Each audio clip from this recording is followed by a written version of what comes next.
Hi, so um, our property, we have some gate controls when we moved in, and there were these BFT boards that controlled the swing gates. Probably, we reckon, about 20 years old. Anyway, over the time, what we did, these boards stopped working. So I'll give you a little overview of what we could, some fault finding. We got them working again. Give you an idea of what's going on. Now, the key thing to realise, or that that happened with our property, we've done a lot of renovations. So we've had the power going on and off constantly, a lot of power cuts to the area as well. So the board's been turned on and off an awful lot over a short period of time. Now, if you've got this problem with these boards, what you might find is particularly this fuse up here keeps blowing. So that's one of these little glass fuses. Some spares down here. Pull one out. So these little glass fuses here, and the 250 milliamps, but you can see on here, so I'll tell you 250 volts. Anyway, you can see that's where you're looking for the type of fuse that it is. First thing obviously to do, just replace the fuse, turn the power back on, see what happens. Hopefully you'll be in luck and it'll just start working again. Chances are you've already tried that. That's not the case.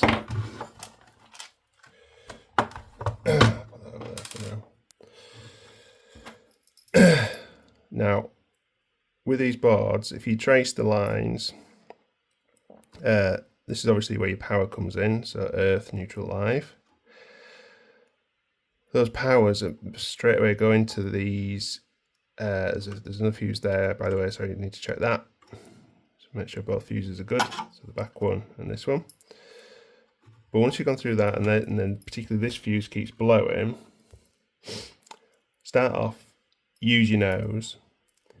If you smell burning, like a toast sort of smell, chances are this has gone. So I think this is like a transformer. So this is altering the power going to the board. Chances are that's gone. If that's gone, then I couldn't find a replacement on one board for that, so I had to buy a second-hand board from elsewhere. So that's a bit of a pain if that's the case. However, on other boards, we didn't have that case. That wasn't the case at all. But what we found was the power, like I said, so the power comes in here, and then it goes into these resistors here. So these are varisistors. Now these are a component that's designed to protect the entire board from excessive voltage. So like a volt surge, a kind of surge that would happen from turning the board on and off a lot. And what these have, they actually have a limited life. So they I don't know how they exactly work, but I'm sure you'll be able to find out somewhere else. But they sort of absorb over voltages, and over time they run out of life. And I think the lifespan, if you read online, is around anywhere between 5 to 20 years, and then that's it. Once they start to fail, they can no longer control that over voltage, which causes the fast blow fuses, for example here, to blow, doing what it's designed to do, protect the rest of the board. Now, you've got two options now. One is you get practicing your soldering. You can buy these. These are like dirt cheap. I think we bought 10 for £5. Really, really, really, really cheap anyway, pennies. Buy replacement ones, desolder these two, put new ones in. I'll put in the description of what's needed. But so you can desolder them, put new ones in, and you'll be good as new. The other thing, if you don't fancy soldering too much, is purchasing what's called a mains filter. You'll sort of, if you ever open up a washing machine or anything like that, you'll see them on them. They're pretty common components. They cost about 20 to £30.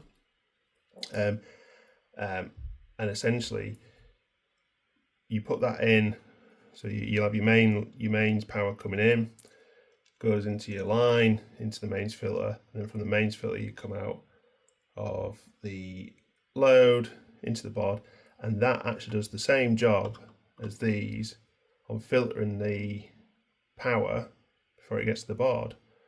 So these are then kind of almost redundant. So they're not receiving the problem. Power will go through and it's smooth by the time you get to your filters, and then the board will work and function. And like I say, your mains filter's probably got another similar sort of like lifespan on as these resistors, because essentially I would guess that they've got the same thing inside them. So yeah, so once you replace either them or put a mains filter on, the board's kicking to life, everything's programming should remain and so forth. There shouldn't really be an issue with anything, and away you go. No need to replace the board with a £600 board. Thanks very much.